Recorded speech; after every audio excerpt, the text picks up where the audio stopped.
Hola, soy Marta Garza y estás en tu programa En Mis Zapatos, el cual es posible gracias a la colaboración del Canal 28 Televisión Inteligente.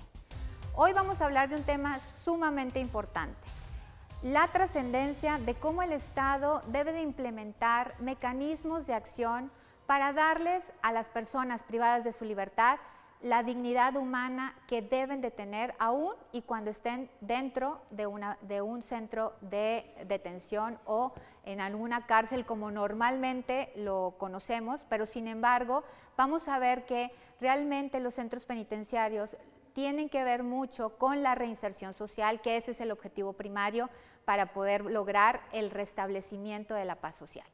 Y para ello, pues tenemos de invitada a la maestra Consuelo Bañuelos, quien es directora de Promoción de Paz y está el día de hoy con nosotros. Muchísimas gracias. Muchas gracias por la invitación. Me encanta hablar de este tema y te agradezco mucho el interés por el mismo.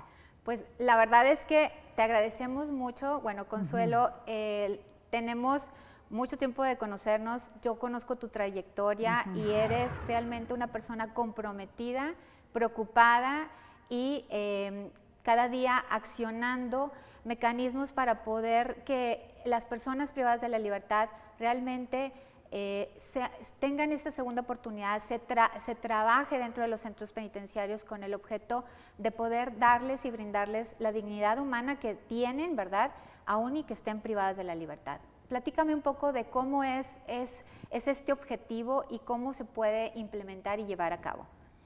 Muy bien, pues hace poco alguien me preguntó, oye, ¿y si tú pudieras tener la cárcel perfecta, qué harías o cuáles serían las características de esa prisión, como se les dice en otros lados, centros penitenciarios aquí, centros de reinserción social? Yo les contesté, para mí el centro de reinserción social perfecto sería el que está vacío, el que no tiene a nadie ahí. Entonces, partiendo de ahí, estos centros penitenciarios, la privación de libertad, tendría que ser la última apuesta que tiene el Estado. Antes de explorar todas las posibilidades para que la persona pueda recuperarse en sí misma, pueda recuperar lo que ha hecho. No digo impunidad, evidentemente. Lo que digo es que la privación de libertad sea lo último a lo que podamos recurrir. Sin embargo, como todavía nos falta mucho tiempo para poder lograrlo, entonces, ¿qué condiciones podemos brindar a las personas que están privadas de su libertad? Pues evidentemente el único derecho que están perdiendo es la libertad.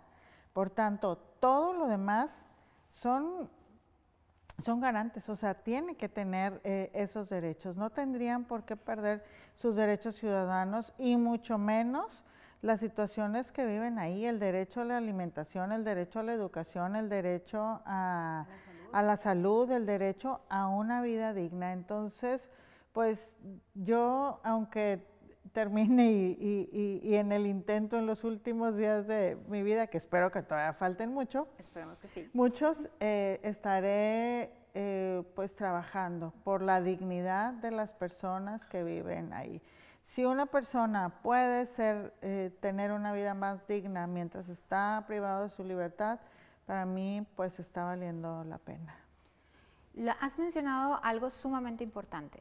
Primero que nada, pues el ideal sería no tener a nadie, ¿verdad?, en los centros penitenciarios. Pero también lo aterrizas y dices, ahorita no es la realidad. Tenemos una población de personas privadas de la libertad, las cuales, como tú dices, tienen dignidad humana, hay que cuidar, y el Estado, o sea, tiene la obligación de proporcionarles, como tú decías, la salud, la comida, el bienestar dentro de su comunidad y también el convivir con sus familiares, ¿verdad? Entonces, ¿cómo podemos o cómo se puede lograr esto? Primero que nada, a ver, ¿a qué nos enfrentamos o cuáles son los mayores retos que hay que conocer dentro de los centros penitenciarios y qué se puede hacer para implementarlos? Yo pienso que lo primero es tener claridad de quiénes son las personas que están ahí, cómo van sus procesos, qué las llevó a ese lugar. Entonces, entre un mundo de personas, un universo determinado que están en estos centros penitenciarios, primero ver quiénes no deberían de estar ahí. Y esto es una cuestión de justicia, de impartición de justicia. Entonces, quiénes por dinero siguen estando ahí, de tal manera que no se esté castigando la pobreza misma, o sea, por no tener el dinero para pagar determinada cosa o determinado abogado o situación que se fue saliendo de las manos, pero que tenía con un apoyo económico, con una cantidad determinada puede salir, creo que se tiene que determinar, uno, cómo van sus procesos. Quienes tienen un proceso, ahorita, pues digo, por ley están todos los beneficios preliberacionales, quienes tienen acceso a esos, de tal forma que dejar, y creo que eso es posible. Si bien ahorita pues es una utopía dejar los centros penitenciarios vacíos, pero bueno, dejarlos con quienes tendrían que estar ahí nada más bajo el sistema judicial que tenemos. Entonces, una vez que podemos tener a quienes pues no tienen forma ahorita de tener un beneficio, de poder pagar para una fianza, una reparación de daño para salir, quienes están ahí todavía sin ser sentenciados aún y que hayan pasado muchos años. Una vez que tenemos este grupo ya bien identificado, entonces una nueva identificación. ¿Qué necesidades tienen las personas que están ahí? Todos los seres humanos tenemos diferentes formas de vivir la vida, diferentes. No se trata de proporcionar lujos ni nada, simplemente proporcionar lo que necesita la persona. Por ejemplo, como mencionaste, la salud. ¿Quiénes son aquellas personas que requieren atención especial? ¿Quiénes son aquellas personas que requieren, que creo que somos todos, una atención preventiva en la salud? ¿Quiénes tienen esa posibilidad de seguir educándose? ¿Cómo está la alimentación para todos? Entonces, digo, son derechos básicos que tendríamos que estar observando. Un segundo punto es ante la reinserción social. O sea, las personas que están ahí, dado que aquí no hay cadena perpetua, afortunadamente, en algún momento van a salir. Entonces, ¿qué se requiere para que la persona que salga, pues salga y pueda regresar? Dicen, una persona que trabaja en otra organización similar a donde yo estoy, dice, la peor cárcel es el día que salen, o sea, porque se enfrentan a un mundo. Se enfrentan a un mundo de discriminación, se enfrentan a un mundo de desolación. Creían que la familia, se estaban imaginando pues que su familia iba recibirlos de determinada manera. La familia no ha cambiado, o sea, la familia es idéntica o si no es que con más problemas que antes que entrara. Los trabajos, en el mejor de los casos, donde consigan un trabajo adecuado, por ejemplo, un electricista que estuvo 10 años privado de libertad, nada de lo que vemos aquí, ningún foco siquiera se conecta, es igual que hace 10 años, o sea, esto va evolucionando y si no tienen cursos de capacitación que los puedan estar poniendo al día, entonces ubicar perfectamente todas estas áreas que van a requerir al salir, que tiene que ver con su identificación personal, o sea, si perdieron ahí su tarjeta para votar, que para nosotros los mexicanos es la que utilizamos para identificarnos en todos lados. ¿Cómo la pueden recuperar? ¿Cómo pueden recuperar toda su papelería, desde un certificado de primaria, desde una acta de matrimonio? O sea, ¿cómo recuperar su papelería? ¿Cómo recuperar la familia? Y quien definitivamente ya no tenga familia porque o murieron o se fueron por el motivo que sea. Entonces, ¿cómo se le prepara a la persona para decir, mira, vas a salir y vas a salir solo? Por tanto, tienes que tener unas herramientas pues de mucho más fortalecimiento que quien va a llegar a un núcleo familiar pues más cómodo. Y el trabajo, las habilidades de trabajo, ¿de qué va a vivir esa persona? Claro. Digo, has mencionado puntos sumamente importantes, o sea, la reinserción, el volver a la comunidad, el poder sentirse útil, el poder sobrevivir, ¿verdad? Son muchos temas que quiero abordar en el después de hacer este corte. No le cambien, estamos en Mis Zapatos y regresamos para seguir hablando de este tema de la reinserción social en los centros penitenciarios.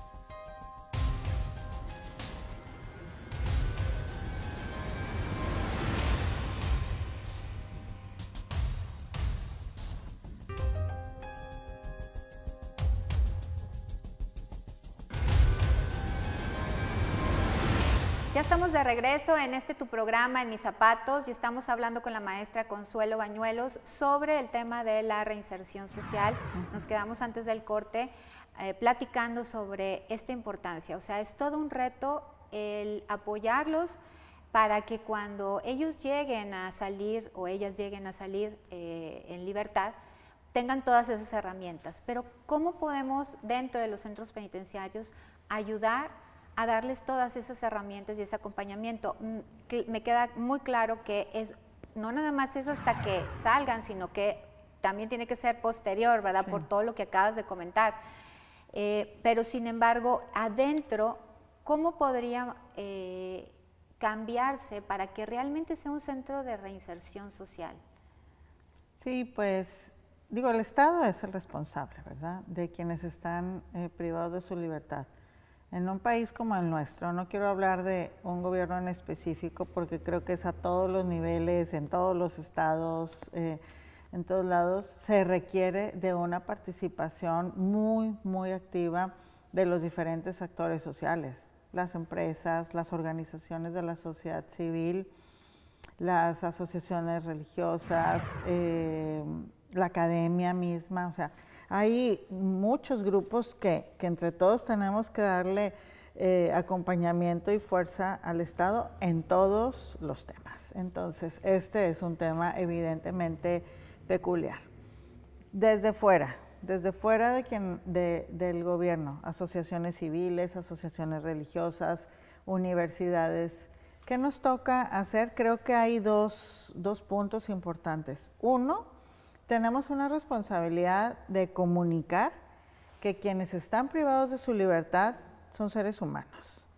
Generalmente, pues, ante el dolor, el saberse víctimas, las personas, pues, tratamos de esconder, o sea, que lo refundan en la cárcel. Si ya está en la cárcel, nos quitamos un peso de encima, ¿no? Son compañeros de vida, ciudadanos igual que nosotros, que están en una situación privada de libertad, por una parte. Comunicar que son seres humanos, iguales que todos. Y ya adentro, ver en qué nos podemos sumar al trabajo de reinserción que hace el gobierno mismo. Sucede en los hospitales, con asociaciones civiles que ayudan niños con cáncer, personas con situaciones cardíacas, con aparatos de movilidad. Detectan la necesidad adentro de un centro médico público y de ahí van viendo cómo colaboran. Igual acá, cómo podemos ayudar, sumarnos al trabajo que hace el gobierno mismo por la reinserción social. Entonces, una persona para ir complementándose, fortaleciéndose, requiere pues un crecimiento emocional, un crecimiento espiritual, un crecimiento intelectual, un crecimiento físico. Entonces, ¿cómo podemos? Si yo soy una asociación que apoya el deporte, ¿cómo puedo hacer ahí un fortalecimiento físico, unas competencias? Si yo soy una organización que apoya las cuestiones emocionales y da cursos de desarrollo humano, de autoestima, pues ¿cómo voy ahí y les apoyo para que puedan fortalecerse? Claro. Si yo soy una asociación, generalmente este papel lo juegan bastante bien las asociaciones religiosas, aunque no la espiritualidad pues no tiene que ir empatada con una religión, sin embargo son las religiones las que muchas veces hacen este trabajo de ir fortaleciendo esa parte espiritual de las personas que están privadas de su libertad. Si yo tengo una escuela, si yo soy una universidad, ¿cómo voy y ayudo a que las personas que están ahí mientras están privadas de libertad puedan terminar su secundaria, su preparatoria, tener una carrera de tal forma que al obtener su libertad pues tengan una competencia mucho mejor para poder afrontar la vida. Entonces, ante la pregunta, ¿qué podemos hacer? Es sumarnos al trabajo que ya establecido. La ley está clara, las nuevas leyes marcan un programa completo para que la persona pueda tener una reinserción social adecuada. Y marca también quiénes somos los actores externos que podemos ayudar. Entonces, es simplemente decir, ¿qué tengo para dar y cómo voy y lo comparto? Sumamente importante, porque realmente nosotros somos porque somos en comunidad, ¿verdad? Es una cultura del Ubuntu donde dice, bueno, nos fortalecemos porque la comunidad se fortalece. Y el decir, bueno, ya está en la cárcel, ya no va a hacer daño, ya nos olvidamos, es realmente una visión punitiva, ¿verdad? Del castigo. Y eso es lo que quiero retomar después del corte en cuanto a ver cómo podemos nosotros como sociedad y como Estado cambiar esa cultura de que el castigo es la mejor solución, sino que realmente la reinserción, el trabajar por procesos restaurativos pueden ayudar tanto a la comunidad que se encuentra privada de la libertad como a la comunidad que está libre, ¿verdad? Porque todos al momento de fortalecernos nos fortalecemos como comunidad. No le cambien, en un momento regresamos, estamos en tu programa En Mis Zapatos.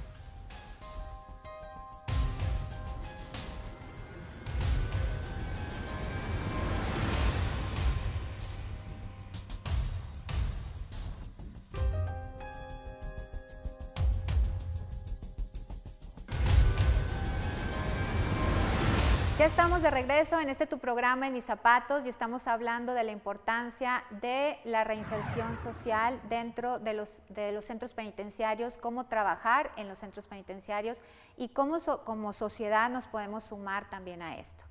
Y platicábamos fuera del corte de la importancia de los procesos restaurativos dentro también de los centros penitenciarios. Conocemos que ya está el sistema penal acusatorio, ya tiene mucho tiempo, va enfocado precisamente a realizar estos procesos restaurativos, justicia restaurativa encaminada a cambiar el paradigma del castigo como la primera alternativa o la mejor alternativa o la única alternativa por la reinserción en la comunidad. ¿Cómo funciona esto dentro de los centros penitenciarios? Bueno, primero te quiero decir que es importante que vayamos todos aportándole a la cultura. O sea, si todos vamos encaminados a cambiar algo, lo podemos lograr. Y es la cultura del castigo que la tenemos, pero arraigadísima, hasta educando a los niños chiquitos, con unos castigos que no corresponden ni siquiera a la acción.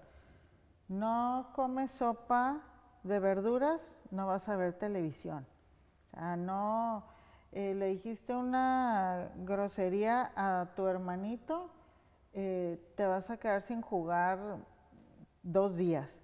No va. Si una persona le dijiste una grosería a tu hermanito, vamos a ver cómo nos sentamos a platicar, cómo no le digas esa grosería a tu hermanito. O sea, dejarlo 2 días sin jugar o dejarlo 1 día sin ver televisión porque no comió sopa de verduras, pues es mucho mejor hacerle conciencia al niño donde las verduras le convienen comerlo para su crecimiento. No va, entonces así nos vamos acostumbrando y vamos creciendo en esa cultura del castigo. Todos tenemos luego como esas ganas de, ante cualquier situación que nos sucede, pero tú no sabes con quién te estás metiendo, pero no sabes lo que te va la amenaza, a pasar. Entonces esa cultura de la amenaza que va junto con la del castigo, y es ir cambiando poco a poco a la cultura de la restauración. O sea, ¿qué hago para que yo pueda restaurar esto que sucedió? O sea, si bien te dañó lo que hizo, a lo mejor va a ser una pérdida tan grande que no se pueda recuperar. Sin embargo, ¿qué puedo hacer para llegar al límite? Porque la cárcel definitivamente no va a regresar absolutamente nada. Hay estudios en países en donde es válida la pena de muerte, donde si la persona, la víctima, las familias víctimas se sienten mejor después de ver que a alguien lo están ya quitándole la vida. Oiga, ¿usted se siente mejor de ver? Nadie. Entonces, ¿por qué eso realmente no funciona? Lo que va funcionando en la vida realmente es la restauración, la sanación, pues esta cultura de perdonar, esta cultura de poder ir creciendo.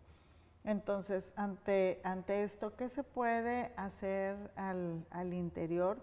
Pues tratar de sanar los vínculos que tienen, que a lo mejor no pareciera tener relación una cosa con la otra, pero ayudarlos a sanar. Por ejemplo, una persona es internada en un centro penitenciario. Los más dañados son sus familiares cercanos. Si se trataba de que era el papá que proveía, si se trataba de que era el hijo al que se le atendía, está afectado los padres, están afectados los hijos, están afectados las parejas. Entonces, la primera es cómo se van sanando esos vínculos con la familia, cómo se van sanando esos vínculos con el grupo más cercano. Cuando una persona es detenida, no nada más la familia se siente lastimada, también los vecinos, un radio casi de 100 personas, ¿qué pasó con esa persona? ¿Era el que se drogaba? ¿Era el que robaba? ¿Era el que mató a fulano? ¿Qué sucedió? O sea, ¿cómo le hacemos como comunidad para tratar de recibirlo al regresar? No se puede de la noche a la mañana hacer el cambio, pero ¿cómo podemos ir desde nuestras posibilidades personales, familiares? Que esto no tiene nada que ver con el estatus socioeconómico ni con la preparación académica. Tiene que ver con un fortalecimiento de nuestra propia vida. ¿Cómo le hago para poder sanar la relación que tengo con mi familiar? ¿Cómo le hago para sanar con la relación que tengo con mi comunidad? ¿Cómo le hago para recibir a quien está saliendo de un centro penitenciario? Soy yo la primera en señalar, ay, tengan cuidado porque ya está saliendo de la cárcel esa persona que tanto daño nos hizo, o soy la persona del barrio que, oye, ¿cómo le hacemos para abrirle los brazos? E incluirlo. Incluir en lugar de excluir. Dijiste la palabra que es mágica. ¿Cómo le hago para incluir? Cualquier persona, todos en algún momento hemos sido discriminados en algún lado. Nos hemos sentido muy mal. Ahora una persona que de entrada sabe que de todos lados lo van a rechazar. Entonces, ¿cómo hacemos para abrazar en todos los ámbitos de la vida? Creo que eso lo podemos hacer, está en nuestro ADN como seres humanos, y lo que necesitamos es simplemente pues esas creencias que hemos ido construyendo a lo largo de nuestra vida, poderlas dejar a un lado y poder optar por el amor. El amor no tiene nada que ver ni con una cuestión religiosa, ni con una cuestión cursi del Día de los Enamorados. El amor es un valor esencial que nos ayuda a construir justicia, que nos ayuda a construir libertad, que nos ayuda a construir solidaridad y que le da sustento a la paz. Pues muchísimas gracias, Consuelo. Se nos terminó el tiempo. La verdad es que es un tema sumamente extenso y abundante para poder platicar, trabajar e incluirnos. Digo, ¿qué te puedo decir? Que yo te veo apasionada de ayudar a la gente y lo contagias, ¿verdad? Porque como dices, el amor a los demás es realmente un valor importantísimo, y también creo que para las víctimas, cuando se está trabajando estos procesos restaurativos, ayuda mucho, no nada más a la persona que cometió el delito, sino es una sanación también si se dan esta posibilidad. Pues, seguramente. Te agradecemos mucho que estés el día de hoy, y nos despedimos el día de hoy, no sin antes agradecerles a todos y a todas el estar aquí y solicitarles que nos den sus sugerencias y comentarios dentro de las redes sociales y teléfonos que aparecen en su pantalla. Yo soy Marta Garza y esto fue En Mis Zapatos.